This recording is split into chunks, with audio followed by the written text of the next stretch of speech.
مسؤولين كلا سعوتي هيدا لما هالدولة مقالة بربركوا مضحى بنان دليرة أقول يهانو يدك لو مرتشرفة يا ما أنت كغيب قلي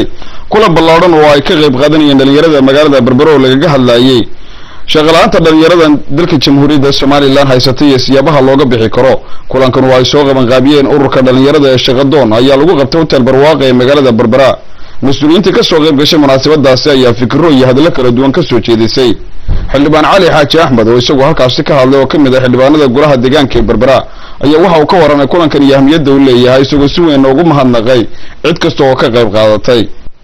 waxaanu garanay dhalinyarada laftigeedii darajo loo kala sameeyo dhalinyarada laftigeedii darajo loo kala sameeyo hay'adda shaqaalaha kale iyo degmada la isku xidho tabareed la diiwaan geliyo wixii shahaado dhameystiran haysta wixii aan successful ahayn wali aan dhameystirin wixii high school yani oo dhalinyarada laftigooda lagu wacyi geliyo in ay wax isu qudaan oo yara kala dambeeyaan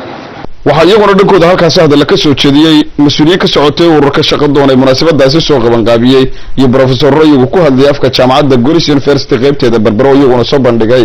dhibaatooyinka shaqalaanta ee dhalinyaradu ay ka cawdaan iyo sababaha looga bixi karo iyo waliba sababaha keena loona baahan yahay in laga hortago ganacsi abuurka iyo hadii tababaro ganacsiga abuurka la sameeyo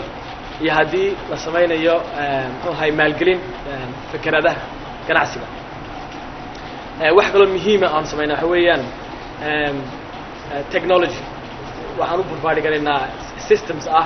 accountability iyo transparency war markii ugu horeysay munaasabad ay fikirkooda isku weydaarsanayaan dhalinyarada kala duwan ee ku dhaqan magaalada Berbera kuwa wax ka dhigta dugsiyada sare jaamacadaha iyo dadka aqoon-yahaninta ay magaalada ku dhaqaniba ay ka qayb qaataan kulan laga hadlayo shaqalaanta dhalinyarada haysa